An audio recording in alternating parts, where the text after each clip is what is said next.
I want to share another property with you guys that was in our one of our Homestead Accelerator weeks. This property sold, and it sold because it was a good deal.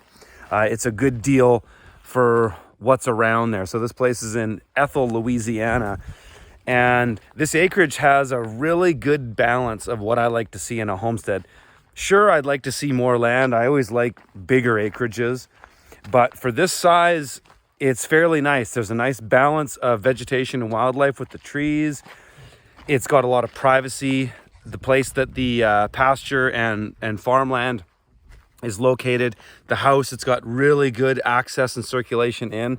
It's got good zones of use because you can expand into it. So this is a really good property. It's a good example of what you can see in the Southeast. There's just, in general, the US, the Southeast, there's more available. It's a nicer climate. Yeah, there's volatility in the climate, but just look at the patterns of weather and find the places that don't see that kind of volatility. One thing I'll address too before we jump into this one is that I read the comments, right? And so I'm seeing people say, the last property we shared was in Northeast Texas. I really liked it. And people are saying, oh, you don't want to be there. You don't want to be in Texas. And there's people that are kind of talking shit about certain states. Well, here's the deal. Don't live in that state then. We have clients that are looking in certain states. So that's why we queue up these properties. These properties aren't out.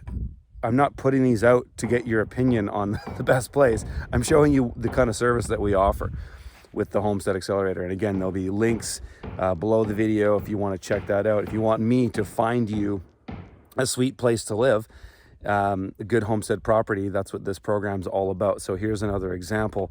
And again, we have some clients, even in Michigan, for example, and a lot of truthers are going to say, oh, don't live in Michigan, blah, blah, blah. It's like, yeah, okay, then don't live in Michigan. But there's some people that want to live in some of these states. So, I live in a very left-wing province. British Columbia is been referred to as the left coast of BC, of Canada forever. But do those leftist policies affect me in rural area of southern British Columbia? No, they don't. They absolutely don't affect me whatsoever. And so I think you can make the case that you can live, if we're talking about the U.S. here, you can live in a Democrat state, but where you live in that state is very important, because there is a very easy to define and observe rural-urban divide in all states, in all countries. I even spent quite a bit of time traveling in Sweden a number of years ago, and we spent about a week in Stockholm. And that city is as left-wing as you can get.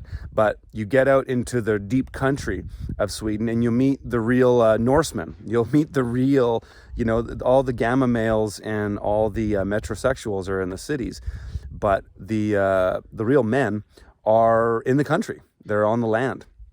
And so you can really observe that rural-urban divide anywhere you go, pretty much in any country. So sure, if I were to go pick a place to live in the U.S., I would probably start by looking at Republican states in general, because they're more free and there's less draconian laws that you have to worry about. However, when you're in the country and there's less people, that really is really what it comes down to. And I've always said that more people equals more government equals less freedom. So as long as you're in places where you're not, you might want to say, I want to live in Texas. Well, don't live right outside of Austin, Texas. Get further away from the cities. So where you go in those particular places is very important. So let's jump into this one. Again, more information about the Homestead Accelerator below the video. All right, guys. All right, we've got 20 acres here in Ethel, Louisiana, and this is a really neat property. The house is neat. The land is really, really cool.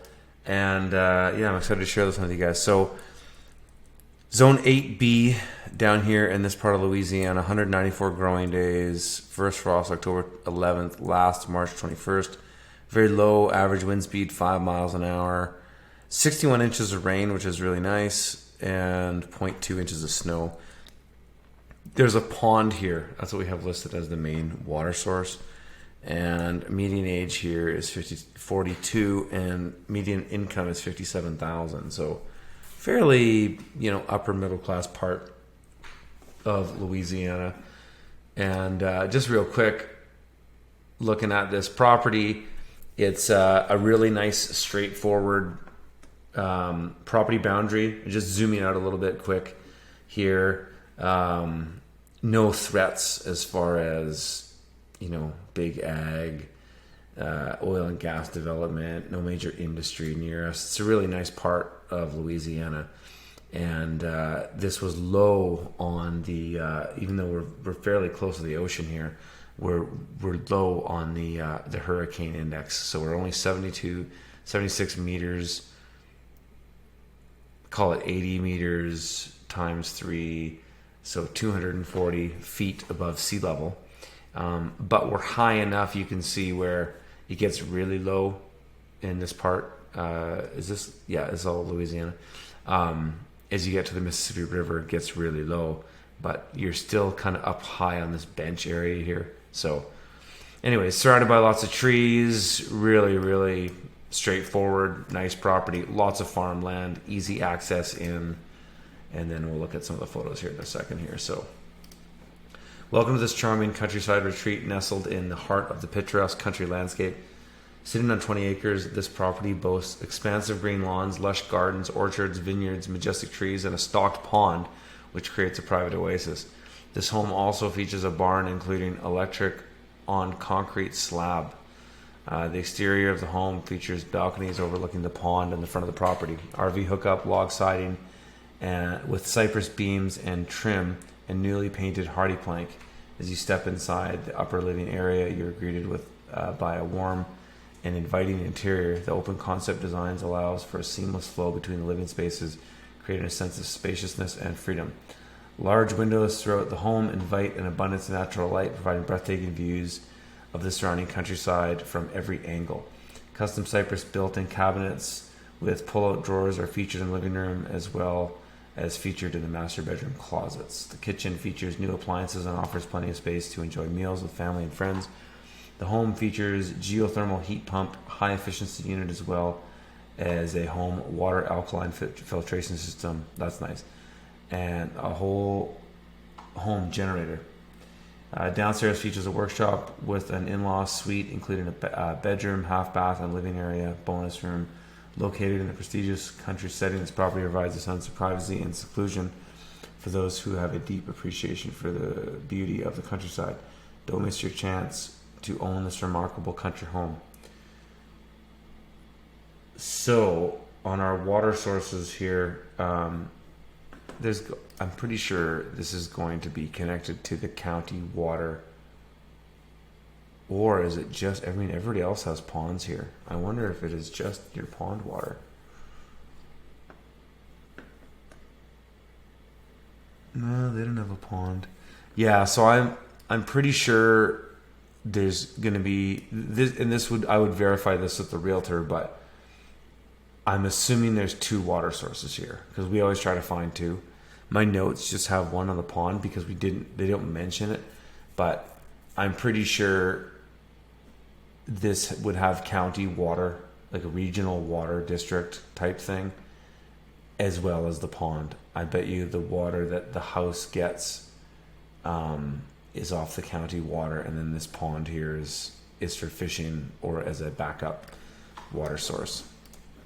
So look at some of the photos here. Really neat home. Nice siding.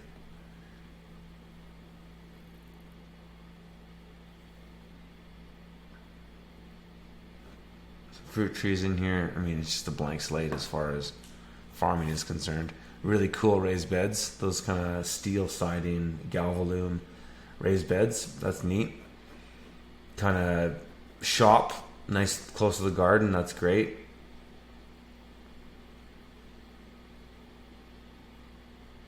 Pond's got its own kind of circulation system, which is great because that means you won't have mosquitoes building up. So these are grapes, looks like. Other type of fruit trees, I have no idea what those are. Nice little gate in.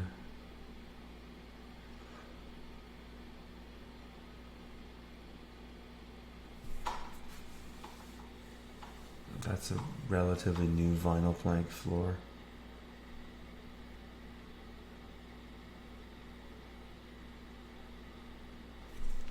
It's fantastic.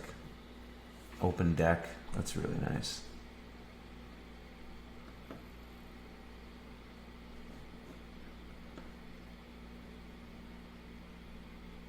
Wow, it's really open space garage. Oh, it comes in and out. That's great.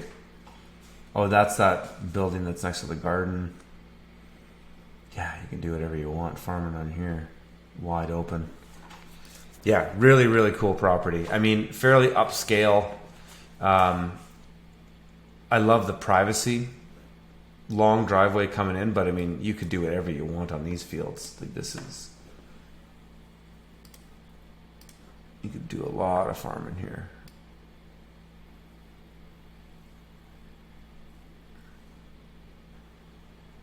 Oh, sorry. The mouse is being weird. But yeah. Lots of land to farm, no problem. I could imagine, you know, this would be well suited for somebody who wanted to do a farmstead.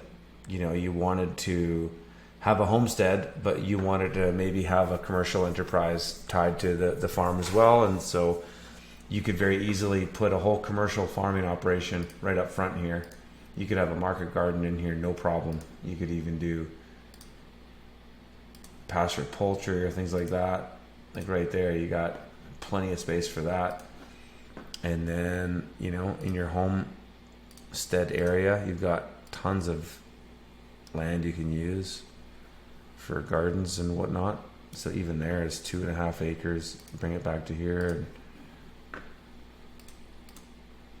lots of space. Lots of space. Nice to have a big block of trees in there, and then all these trees surrounding the property for privacy from the neighbors. And everybody's kind of, you know, you look around, and it's a very nice upscale neighborhood. Everybody takes care of their properties very well. So really, really nice. I'm just gonna go back on some of the years. November. That's March. Such a warm climate in March. It looks like summer here.